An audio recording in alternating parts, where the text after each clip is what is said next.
Good morning! Time check tayo, 6:30 ng umaga at magluluto tayo ng breakfast. Ito yung unang-una natin ginagawa pagbangon natin sa umaga. At ang ating lulutuin, ayan, magpiprito ako ng itlog at syempre, itong binili ko nung isang araw. Alam niyo po bang sobrang hilaw na saging? Ito na ngayon siya after 2 days. Pa-overripe na sa sobrang init, ang bilis niyang mahinog. Kaya, iprito na natin yan para maalmusal. So, yun lang aming simpleng breakfast. Ayun, mag-start na tayong magluto.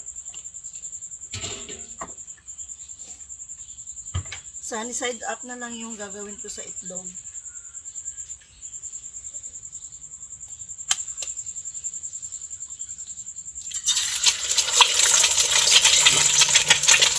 Ayan, lagyan ng asin. Yan, gusto ko dito medyo tostado yung pinakailalim.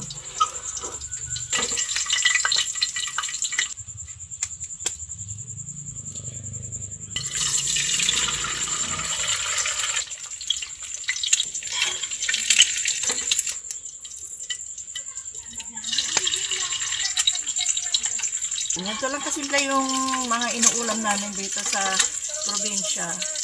Lalo na pag umaga. Kung ano yung available dyan sa paligid, dito sa loob ng ref ni nanay, yun na yung niluluto ko. Kasi nga medyo naputol tayo. Kaya na sinabi ko, malayo yung bilihan ng ulam dito sa palengke, malayo. Walang masakyan, pag walang marki lang sasakyan, wala ring ulam. Kaya kung ano yung nasa paligid, yun na yung inuulam namin. At yung mga nasa paligid naman masasarap. Yung mga gulay-gulay na hindi ko ganong natitikman doon sa amin. Ayun, dito ko nakakain. Start na tayo sa ating pagprito ng saba.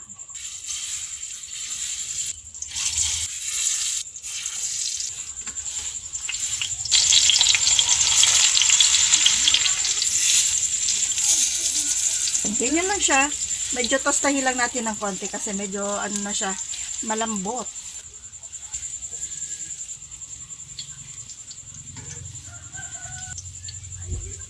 Pwede na nating hanguin.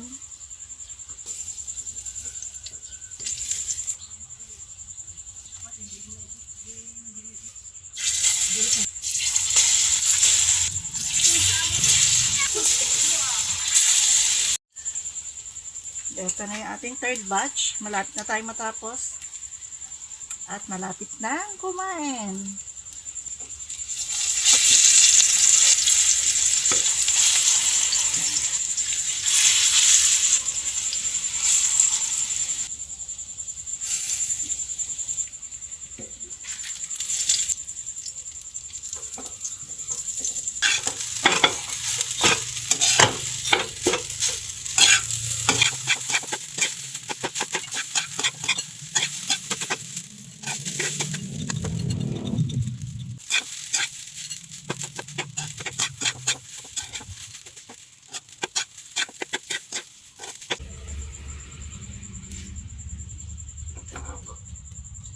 At ito na nga yung ating breakfast. Tapos na tayong magluto. Siyempre yung ating nilutong itlog, sunny side up, at yung ating pritong saba.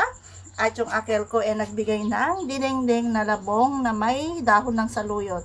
Ayan o, wow. At siyempre yung ating sinangag, perfect yan dito sa ating niluto.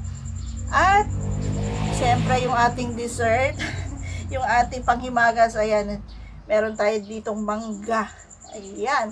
At syempre yung ating chocolate. Kasi hindi tayo pwede sa kape, kaya yung ating Milo, yung ating tinimpla.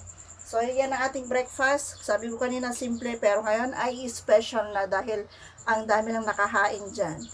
So, let's eat everyone! Good morning po sa inyo lahat. Kain na tayo. Ayan. Thank you so much for watching. See you on the next vlog. Bye-bye!